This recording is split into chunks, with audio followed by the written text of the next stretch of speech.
This is a hard topic. This is the most crucial topic, and if ever there's a person equipped to talk about it, it's you, because you are the trailblazer, unfortunately, in this whole arena. Yeah, it seems to be that way. All right. Yeah.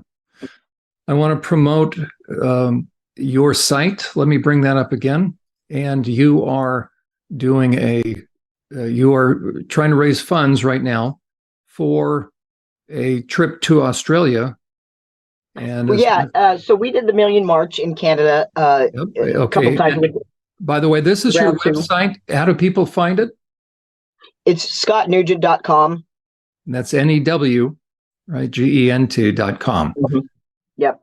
And they can donate right on there. We did the Million March, and there was a whole bunch of people that got together. It was the biggest march in Canadian history. Australia actually is the worst country for medically transitioning children. They're actually removing children from homes and taking them and putting them in Perth hospitals and medically transitioning. So I've been asked to go there. And so we're going to do a Million March in Sydney, December 9th. Yeah. And it is crucial that you're there because, again, no one can speak to this like you can. As a matter of fact, behind the scenes, I'm going to stop that. Sorry. And I am going to, we'll cut this out technologically post. Okay, Scott, let me see where you went here. Sorry about that little glitch there. Okay, so I've ended that. So I'll pick back up. And Scott, I want to play a clip that you were on Allie Beth Stuckley's program. Yep. And this is a very compelling clip and really speaks to your heart. It's a one-way road. You change the core of who you are. I will never be not a trans man, ever. And the whole detrans, what we're doing is we're setting these girls and boys up to think that, medical transition is, you can just go back, and you can't. See, I get those phone calls from the detransitioners when media, not you in general, when you guys are done with them. I get the calls with the guns in their mouth. Like, what am I going to do? I look like a 17-year-old boy for the rest of my life. I'm SIR'd constantly. Mm-hmm. I've said that I might want to, medically transition back just to live a life without having to go in the grocery store every, 20 seconds. Like, hey, where are the cherries? Well, it's over there, sir. No, it's ma'am. I medically who wants to live like that? Yeah. Where's the grace and dignity and love for these children without the activism model? Yeah. It's not that you couldn't have said it better. That bothers me. I'm dealing with some detransitioners right now that really, really bothers me. They use these kids and they use them up, and they use them up when they're 11 years old to tell them there's something wrong with them. And then they put them through the fucking news again, and they tell them that they're going to be fine when they, detransition, and they're not. No. And the compassion is nowhere for these kids, and they're not doing well at all. That's right. They're used to almost like shock value, but then they're left to try to pick up the pieces. I see it oftentimes. I could list off names that you rub shoulders with, you've spoken with, and there is a very predictable pattern as far as coming to terms with the trauma, not only that was done to them, and that's the thing that drives me nuts, that the community that they were a part of will turn on them, and they are told that this was their fault. And unfortunately, you see that initial stage where they don't want to blame someone. So they say, well, yeah, I should have known better, but I wasn't given full information. Okay, the full information piece, they were not given information. They were not fully informed. But the one thing I try to emphasize time and time again is it is not their fault. They were in a place where they were vulnerable. And when someone vulnerable comes to a professional, I don't care in what field, so medical field or the mental health field, it is our responsibility to take care of the client or the patient. It is not the patient's responsibility. So one of the things that I see detransitioners wrestle with is the guilt of, what did I do to myself? And so the healing process has to include that they didn't do this to themselves. They needed someone to come alongside them and say, you know what? Let's look at this. You don't have to go to the extent of scarring your body and changing yourself to find out where this pain and discomfort is coming from. And then, as you've indicated, all the medical issues that will be with them the rest of their life. Speak to those. Sure. Yeah. Well, here, so bone issues. Any female that's been on testosterone for over 3 or 4 years and then stops it for some reason, we don't know why. It does, even if they have estrogen or whatever, they start to get bone deterioration. So I was off of testosterone for, a while, and playing tennis, I got a, splintered fracture in my arm from playing tennis. No trauma to it. So what's my choice?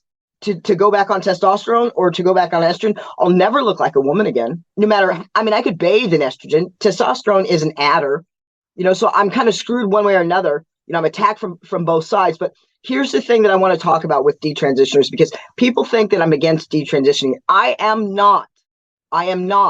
What I am against is I'm against taking an 11-year-old and allowing that 11-year-old to think that there's something wrong with them and that medical transition is going to fix them.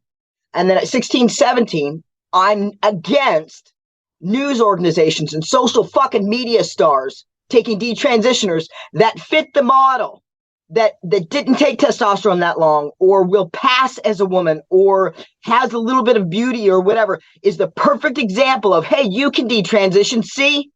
And then they parade them through all these organizations, and then all of a sudden their story gets gone, and then they get fucking dropped, and then they promote all these other people, like 17 and 18 and 19-year-olds to detransition that have been on testosterone for 5 years and will look like a 17-year-old boy for the rest of their life.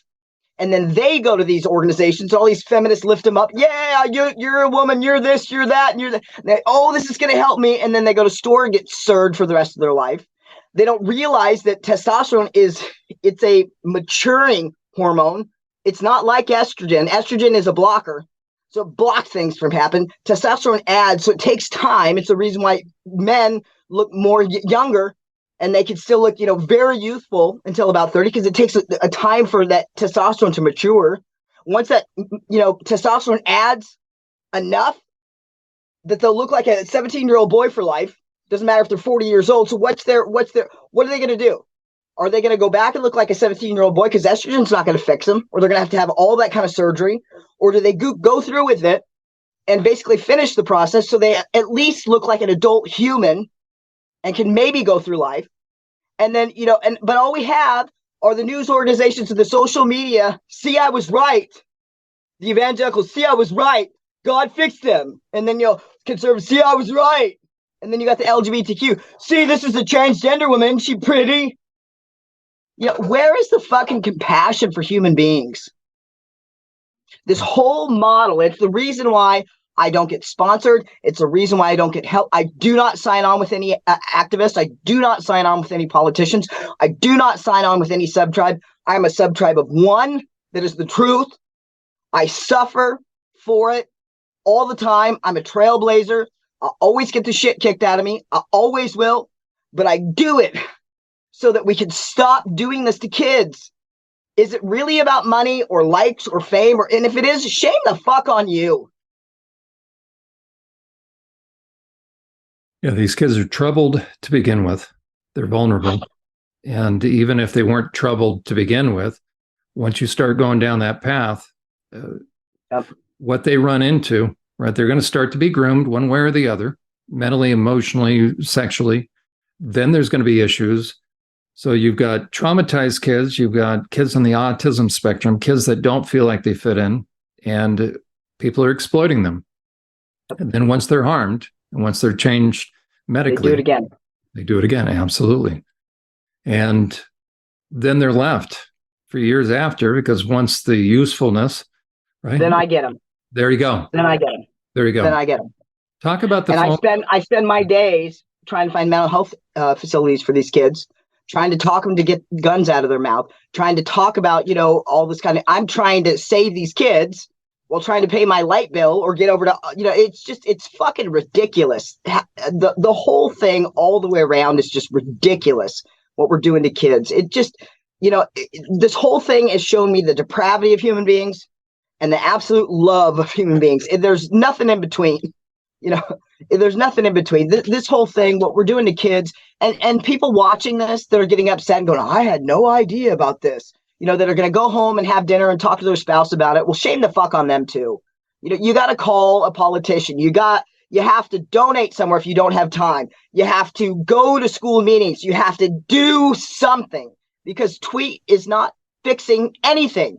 It might make you feel better, but it does nothing.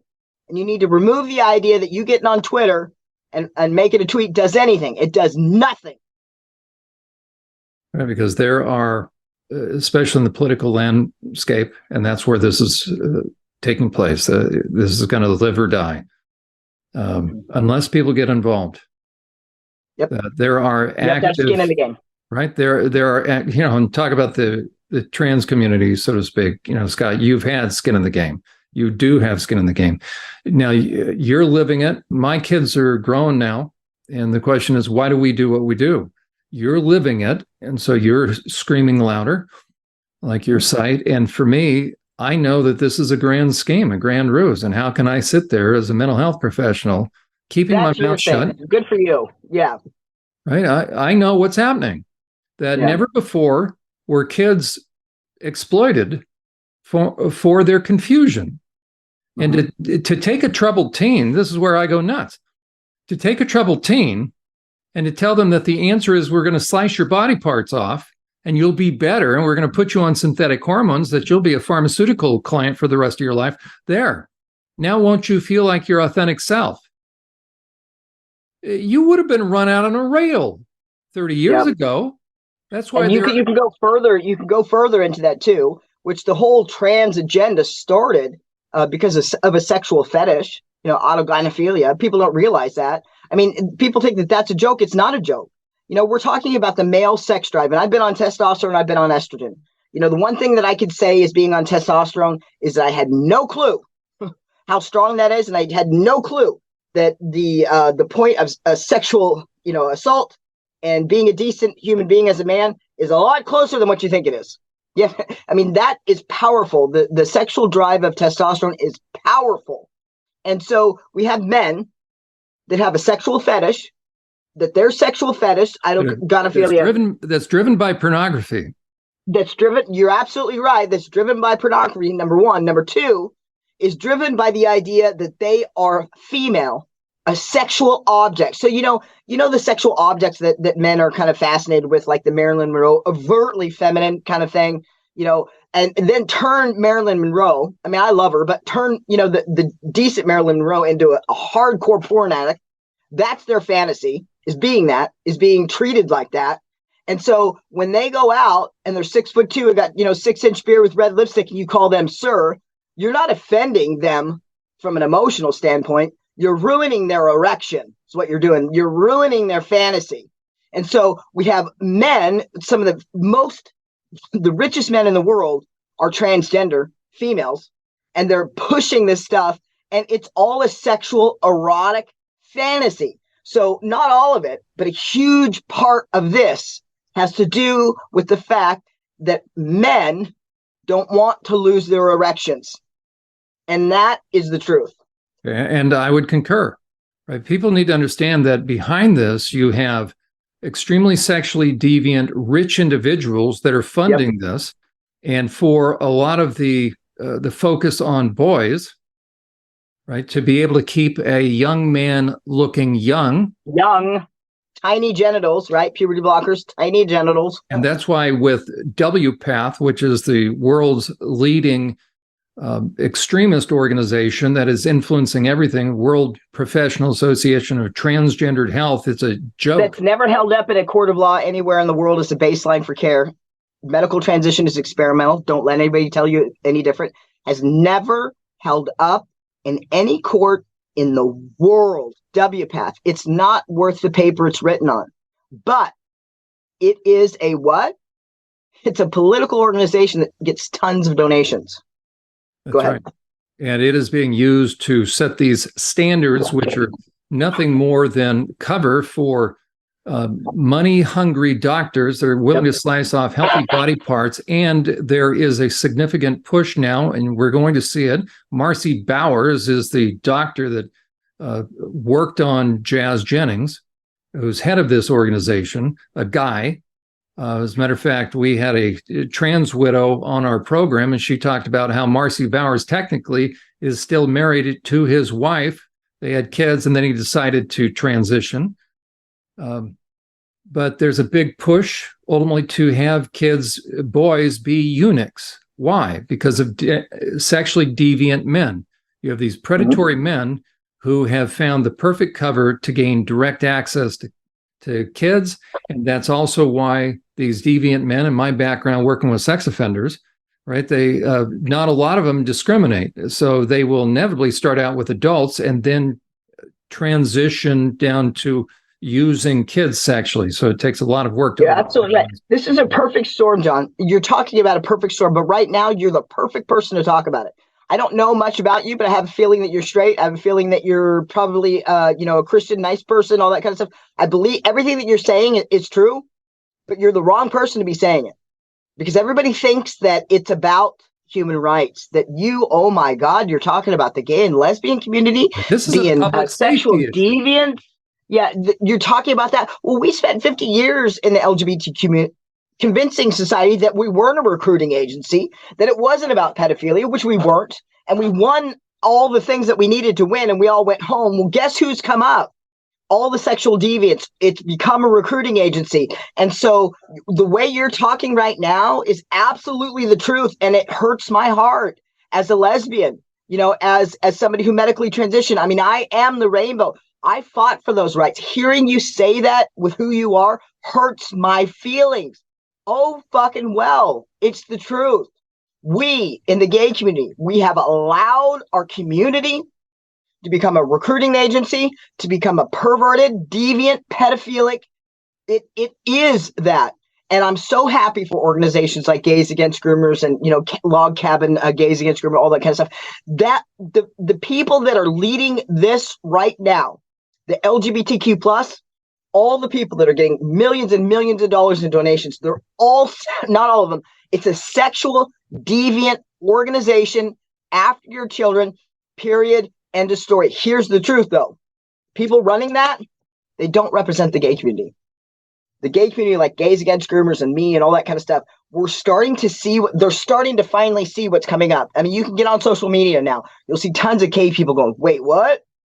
And I've never come across any gay person that is okay with the LGBTQ being in the school system. A lot of them don't have kids. They didn't know that. And when you talked about that, they go, the gay guys are, they're what? They're in this. We don't need to be in the school system. Homosexuality is about having sex with people. Why do we need to be in the school system? I mean, that's a gay conversation that people don't see. Gay people are against us being in the school systems, period. Period. There's no reason for it. Homosexuality is about what? I mean, let's break it down. Homosexuality is about what? Sex. It's about who you are sexually attracted to, who you want to be intimate with. It's sex. It's sex. It's sex. I don't care who wants to tell me sex between a man and a woman and a man and a man and a woman and a woman. It is sex. It is not the most beautiful thing in the world. It is sex. It's, it's fine. That it's not for kids. It's an adult recreation, period. End of story. Why we need to be in the school system? Why we need to be in the school system is so that we can normalize pedophilia, period. End of story. End of story. That's why parents need to be concerned. Because the SOGI sex ed, SOGI stands for sexual orientation and gender identity. Mm-hmm. If they showed what they're showing to kids, if they were to show actual photographs of instead of drawings in those books, they'd be arrested. The adults showing those kids.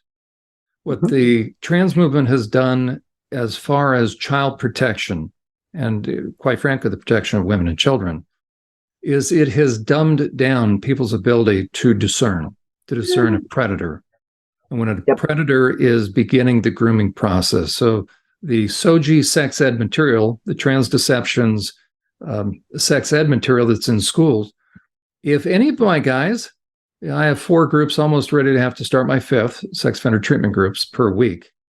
If any of my kids, if any of the guys in my groups were found in possession of any of those books because of the pictures, they would be violated out of the group and sent back to prison.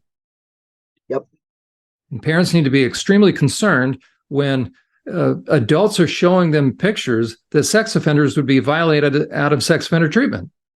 And so I feel sorry for parents. I really do. I'm able to talk around this with my kids because of who I am and, communication and, my kids watch and all this kind of stuff. I'm terrified for parents like you how do you talk around this? How do you talk around this? It's just, you're in a no-win situation. And it's the reason why I try to tell people that, you have got to promote people outside of whatever tribe you're in. You have to, because the only people that are going to stop this the fastest are going to be people like me. And there's not very many of them. Right. And, you have to have, and I did this, 5 years ago. Well, every bill that I've touched in the United States has passed. The other ones that don't use me, they don't pass. And they don't seem to understand that you cannot lead this as an evangelical male. You can't do it. You have to talk around it. This is a one time in history where we need to lay whatever we have down. We need to adult better. I do this all the time with evangelicals. They'll say, well, I think homosexuality is wrong and this and that. I think it's pervert. I go, okay, did you get that out? Do you feel better? Okay, that's great. We don't agree on that. Let's move on. So let's talk about what we do. So you don't want to talk about that? I'm going to talk. No, you can have that thought. That's okay. And, I always bring it back to the fact that it's like being in a family. In society, we need to get back to being in a family. You have somebody that's one way in a family or whatever, and you come and you're talking at Thanksgiving and, your in-laws are talking about conspiracy theory and you just laugh and go, oh God, shut up. I love you, but let's move on.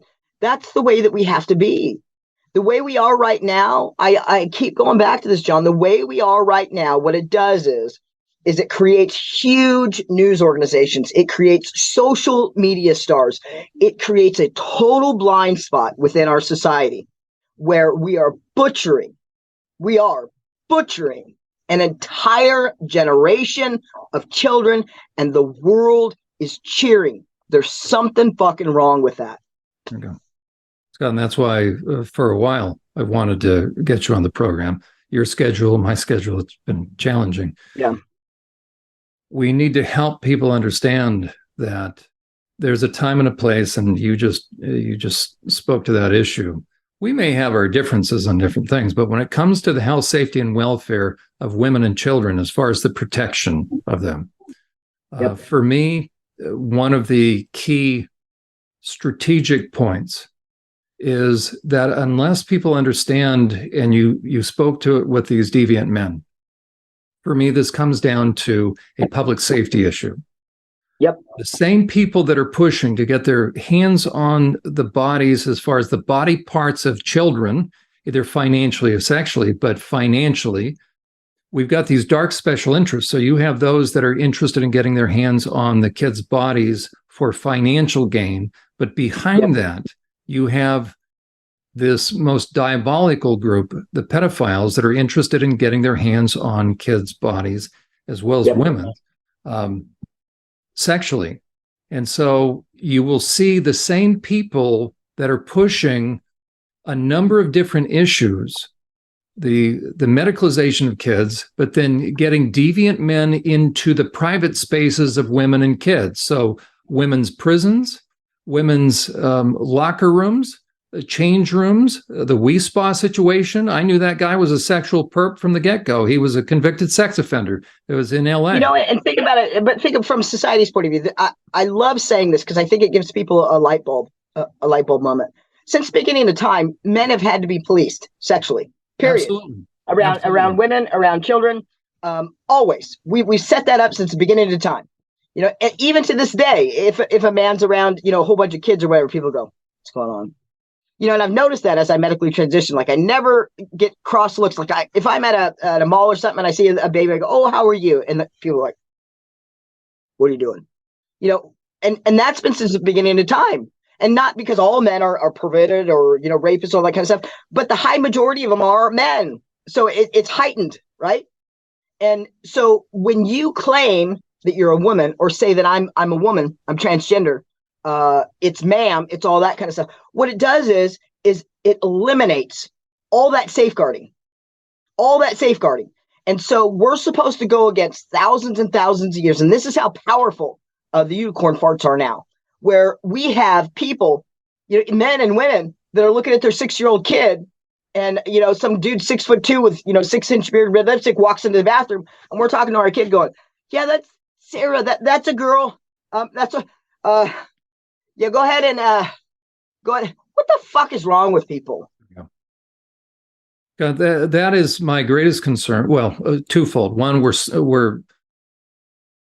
slicing and dicing these kids, literally. Yep.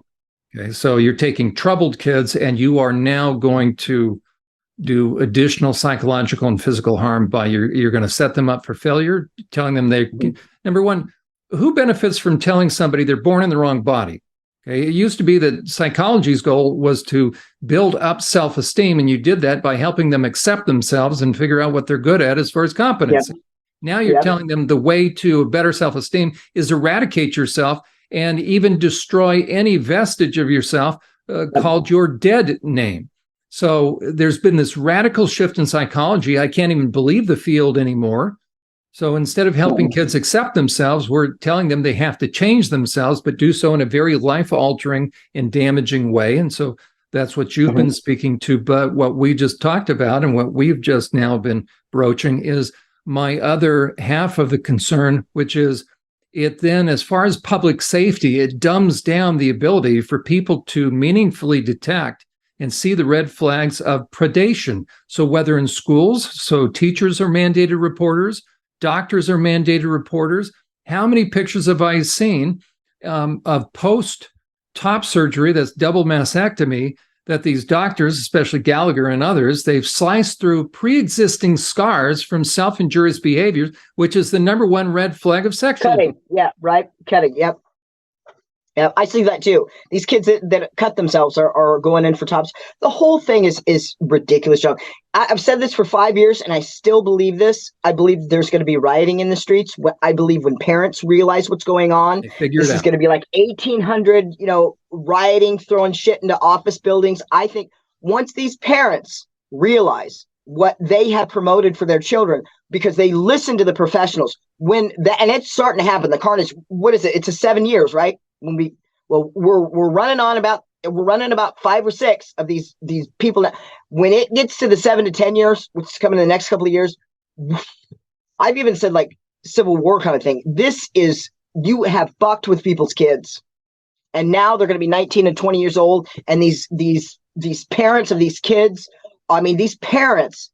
I read a suicide note 4 years ago from a parent that medically transitioned their child. And it was from the parent, and this child killed itself at 19. It was, the whole suicide note was, "Mom, I was just a gay boy. Why did you let me medically transition? I didn't know what I was doing. Now I can't have kids. Now," he went through the whole thing. "I have early onset osteoporosis. I have all this kind of stuff. I've never experienced an orgasm. I never will, all this kind of stuff. And now I killed myself." And he killed himself. And so when those suicide notes start to pack up, because the timing's getting ready, parents are going to be so irritated. I'm going to be sitting in the back going, I told you. So all you social media people trying to get likes, all you people trying to get, the best videos, all you politicians trying to get credit for this, shame the fuck on you. We could have stopped this a long time ago. Right. Scott, and that's why you are speaking out. You are screaming louder, as your site says.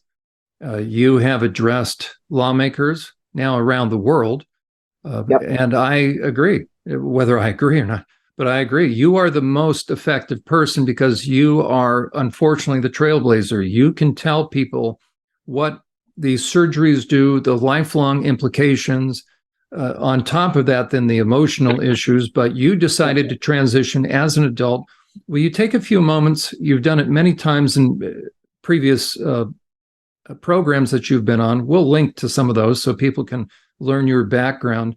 But talk about the dangers of the fallout and the repercussions of some of these different surgeries that you've had, so parents can then connect the dots as far as what is this term that they hear, what does it mean, and what are the effects that this kid is going to live with. I think that I could talk about the surgeries, and I will for you.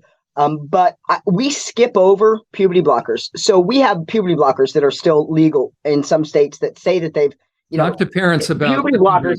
Yeah.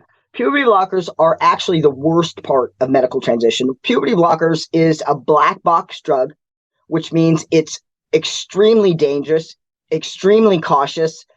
There's tons of evidence that, even when they used it on children on precocious puberty, how bad and how damaging it was for those kids. We're talking Lupron? Lupron, yeah. This company, Lupron, was in 2003 was deemed a criminal enterprise by the U.S. government for basically false advertising and bribery. This is all true stuff. This is puberty blockers. Puberty blockers is the worst part of medical transition.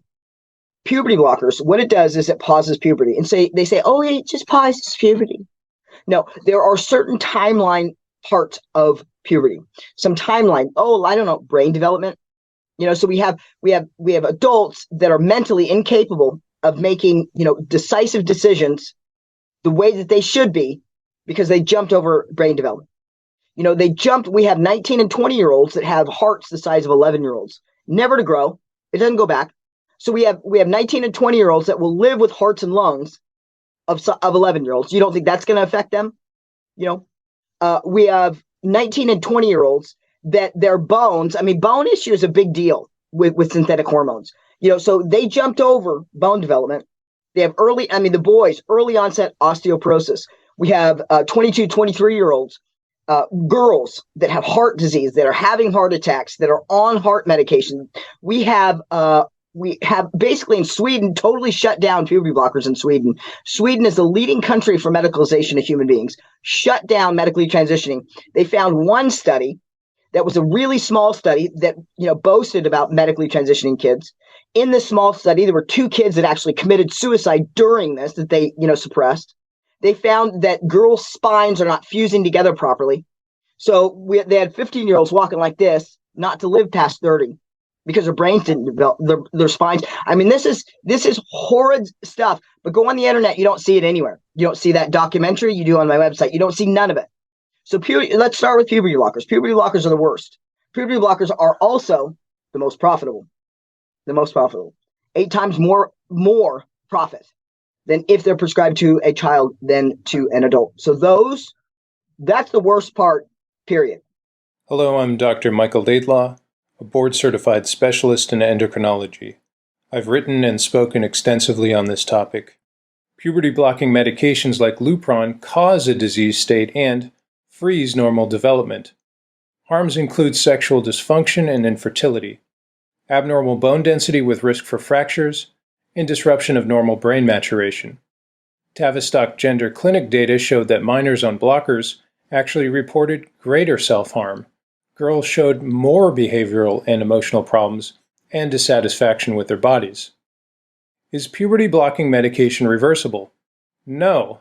Time lost from developing together with peers and reaching important milestones can never be regained. A key period of strengthening bone is lost forever.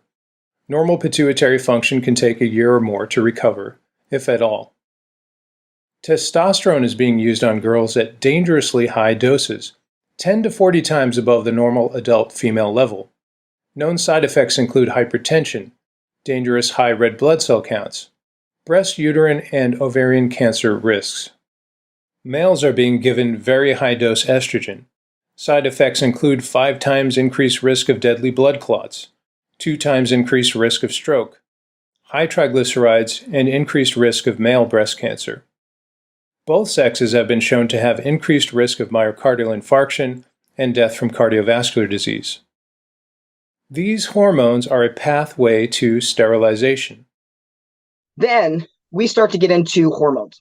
Hormones are bad too. Hormones causes bone issues. hormones like exacerbates the heart issues and the lung issues and all that kind of stuff. So we have estrogen, which is a what? Blocker. So it's the reason why girls look like they're 30 at 18, because there's nothing that they need to grow. All their hormone needs to do is block the skin changes, block the little bone changes on their faces, block all that kind of stuff. So they will forever have male tendencies. It doesn't matter if they're 25 years old, been off testosterone for 20 years. They're still going to have those male things, and you're going to have to get surgery to get that stuff. We're talking about infertility and all that kind of stuff. But let's talk about surgery. So the first thing is the top surgery. So the top surgery takes healthy breasts. So these girls that are 19 to 20 years old realize that they did something wrong, can never breastfeed their kids. If they've been on testosterone, for an extended period of time, they can't have children. Boys that get on estrogen can be sterile within 4 months. So these boys that are on puberty blockers and then on estrogen will never be able to experience an orgasm. It's gone forever. I mean, think about that. For all the men that are out there like that, think about living your life, never experiencing orgasm ever, never being able to have a child ever, gone, taken from you, with a process that makes mental health worse. And then you think about how impulsive men are in terms of when their emotions get out of whack. So therein lies the high propensity for post-surgical suicide. Well, true. And here's another thing. These men that are on, that have the sexual fetish, right? So part of autogynephilia, all that kind of stuff. Most of them keep their balls in their penis, so their body's still producing testosterone. But for them to get the benefits of estrogen, like the skin changes and that kind of stuff that estrogen does, estrogen will make your skin a little bit softer, and then they can get surgery and all that kind of stuff. But for them to maintain that, they have to maintain the estrogen while they're, an average level of testosterone man. And then we're going to feed it estrogen, and not just, a little bit of estrogen. They want to be an estrogen driven body. So you have to take 2, 3, 4 times the amount that normal women do on a man that has autogynephilia, that has estrogen like this. And you think you're not going to have a problem? Really? And you're going to let him into a changing room, into shower rooms? Yeah. Leah Thomas, the deviant on the Penn State swim team. My contention is this, and it's true, that all these guys, somewhere in their social media posts or whatever, you're going to find extreme deviance. And so these guys, they don't care, right? They don't care about when they're invading women's sports. They don't care about the medals. They know they get to go into the locker room and shower room with their cell phone cameras. That's why they're going on women's sports, because what they used to be fearful of, 5 to 10 years, meaning being given 5 to 10 years in prison, now they have direct access and they don't have to worry about being arrested. And then if they're in prison, they can simply say they identify with a woman. Now they get to go into female prison, and 100% of them. It's all the way around. Plus, it's I'm sorry, it's mediocre males that have never won anything. All of a sudden they're it's kind of like, am I on a news? Like, average man is a swimmer, and all of a sudden he becomes an Olympic swimmer for the women's team. Oh, that he's living an authentic self. He's a wonderful female swimmer. Am I on the news?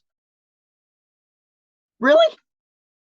A man's body has bigger hearts, lungs. I mean, it blows my mind why people aren't flipping out. That's right. Keep going about the physical implications. So then you have so the whole breast thing is done.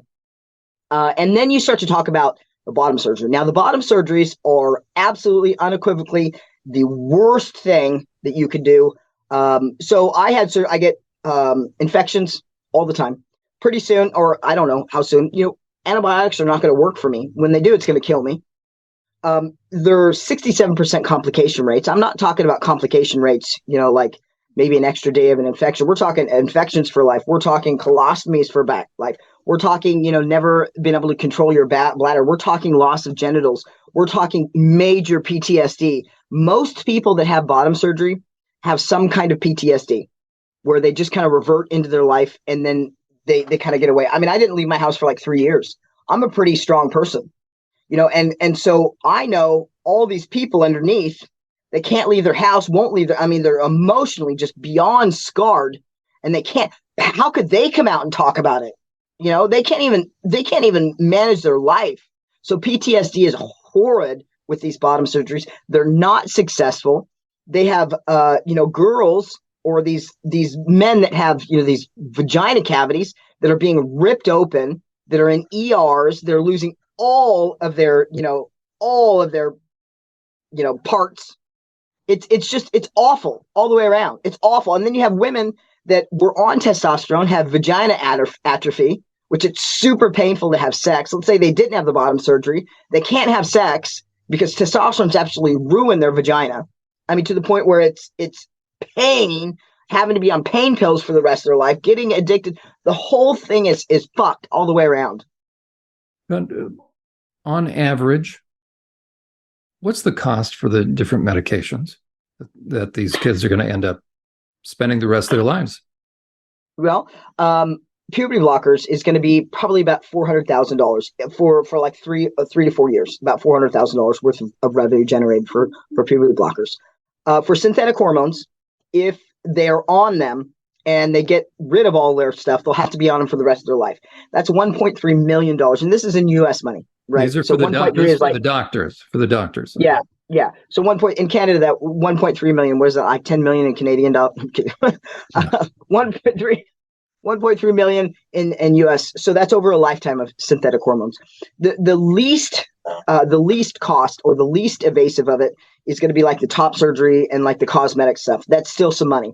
The bottom surgeries. Now, when you start to get into bottom surgeries, my doctor billed my insurance $250,000. That wasn't even for the hospital stay, wasn't for anything. Before I had the surgery, before insurance covered it, it was going to be a $70,000 check, and that was going to cover everything. I was going to write him a check. It was going to be done. A couple of weeks before is when the insurance started covering it. And I thought, okay, cool. It covered it. $70,000 for the entire thing, follow up, the hospital, this and that, everything, $70,000. All of a sudden, my doctor wrote a $250,000 bill to my insurance company. Then we have the hospital. It was up to like $700,000 with complications. It's way over $1 million with the bottom surgery. So there's a lot of money in this, a lot of deviants, a lot of sexual deviants in this. I'm from the rainbow. I can say that. It's not human rights. It is. There are deviant sexual people. This is about money. This is about people not understanding. It's about the fact that when we started this podcast and my name popped up, all of a sudden everything drops off and you have to spend a half an hour trying to get up, so it's about that. When I was in your country, I couldn't post on social media for a couple of days, or the whole time I was there the first time. Wouldn't do it. And yeah, Canada, you guys don't live in a free country at all. I had people coming to my speeches that were in wigs and shit. I was like, oh my God, are we in Russia? And you guys laughed. I said something during my speak. I'm like, you guys aren't in a free country. You guys laughed. I'm like, what the hell are you laughing at? It's not funny. You're not living in a free country. You've got a prime minister that is a total idiot. That is all he's doing is running down the street, high-fiving with the LGBTQ, probably getting tons of money from it. Total idiot. He's selling your children down the line. Your whole school is filled with pedophilia, with books on how two boys are supposed to have sex with each other, pushed to medically transition, pushed all this kind of stuff. You guys aren't allowed to say anything, and you have to come to my speeches when I speak in reality in costumes so that you don't lose your job. What's funny about that? Where's the humor? What's interesting about this particular program, Unmasking the Trans Movement, Brad is in Canada. I'm in the States, actually South Carolina. Oh. So here we in the States, we can look north and see where we're heading. This particular administration is hell-bent in ensuring that that these doctors have access to these kids. And our president is just, I don't speak bad about him. because there's something, he's not well. He's dementia has set in. I don't know why anybody is not seeing that or hearing that. There's people behind him saying stuff that are people that are making and giving a lot of money. That's right. And the same special interests that are pushing this on kids, they're also pushing for the decriminalization and legalization of prostitution. They will not pass any legislation that will limit pornography or Pornhub. You see time and time again these special interests that come together, those that are promoting deviance, those that are promoting the industries that are going to exploit these kids. And then, as you indicated, Scott, on part one, that the fallout is for years for these kids. And then you are hearing from the detransitioners that 5, 6, 7 years that are getting used the other way. Right. And they are awakening out of that stupor, as it were, to ask, what do I do now?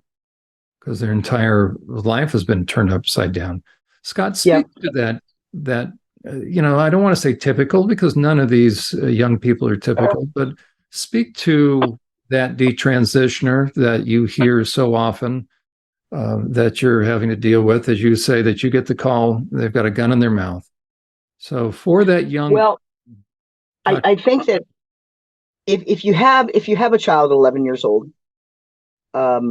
that's told that there's something wrong with them by people that they are supposed to trust, by people that are supposed to love them, by people that are supposed to be careful with them, for people that are supposed to do the hard things for them. And then they realize at 19, 17, 18, 19 that, wow, what did I do?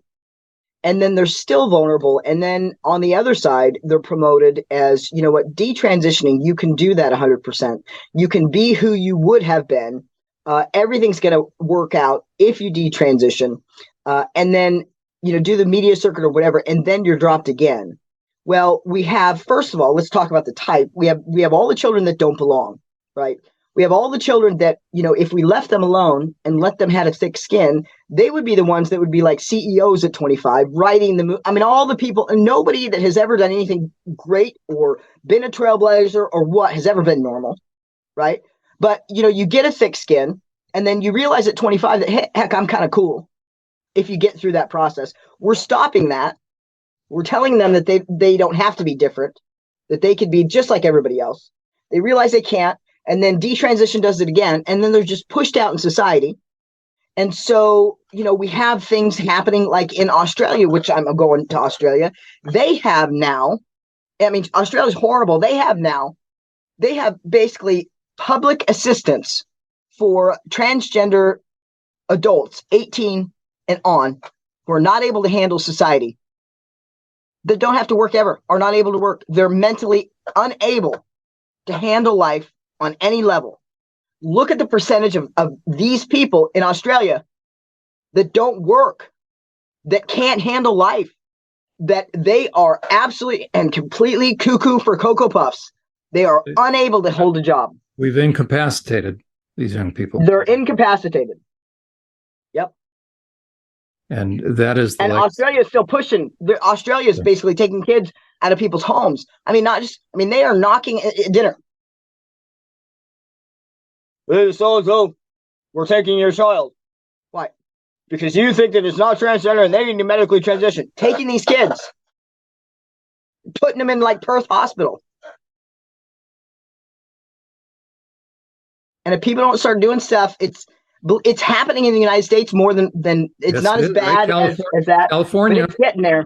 California, right? And then Maine, I believe, also passed legislation. It's a quote unquote sanctuary state. So a groomer can be manipulating a kid online and arrange pickup, and then you drive a kid across state lines. And then they put them in foster care. They have some homes already selected for them, and then the kid is transitioned, and the parents can't do anything. And there's reasons why I use the words and the talk tracks that I use. It's sales, it's all that kind of stuff. I'm trying to evoke emotion. That's what I did in sales. It's the reason why I say scream louder, because ain't nothing going to happen if you're whispering with this. kind of stuff. It's a reason why I say calm, rational debate is not working. It's time to flip some desks over, is because I'm trying to shake these adults loose that, they need to start doing something. Whatever they feel comfortable with. You need to go to these school organizations that are having these meetings. You need to get up and scream. You need to write emails. If you're not comfortable with it, find an organization that you are comfortable with and donate $50 a month. Donate to whoever you think is doing the best job, but do something beyond a tweet. There you go. And I'm going to encourage people to donate to you, Scott, to your you are an organization of one, because as you say, nobody wants to touch you because you're a firebrand, but you've been there. I am a firebrand, but I'm a firebrand that trailblazes. And then everybody comes up underneath me and reaps all the benefit, which is fine for me. It's a promise that I made with God that I'm here, that I'm alive. It's fine. Nobody else would do it unless it was tied to their kids. I get that. It's tiring. It's awful. It's hurtful. I trailblaze, and then people come behind me. And you can have all the benefit you want. I don't care. Make all the money that you want. Get all the accolades you want. Get all the followers that you want. Why get kicked off everything? Just stop transitioning children. Stop it. Tell us again your website. It's a Scott Nugent, SCOTT Nugent, NEWGENT.com. There you go, scottnugent.com. Scott, thank you. Thank you for being Thank you, John. The person out there that is screaming the loudest. I try to do that in my own right, but you're taking the arrows. Very few people understand. I mean, I can't even comprehend what you're up against. In my own right, I've had people go after my professional license and my employment, so I've experienced a little bit of it. But you're the greatest threat because you've been there. You've been through the surgeries. You are telling people the reality, and that's why lawmakers are listening to you. I encourage people to donate to you. You're trying to get to Australia to help lawmakers there awaken to the reality of what they're doing to their own citizenry. So thank you for what you do. Thank you for who you are. And if you're okay with it, we'll have you back here in a little bit for an update on what you're doing. I hate doing these things, but I like to. You got my respect. I don't do very many of them. So, Scott, thank you. And Brad, it's been hard to listen to. You're a dad. I'm a dad. And Brad, I know your daughter is still in high school. Mine are grown, but it's hard to listen to. But thankfully, there are individuals like Scott out there who want to take the arrows. So, Brad, thank you. Appreciate it. Thank you, John.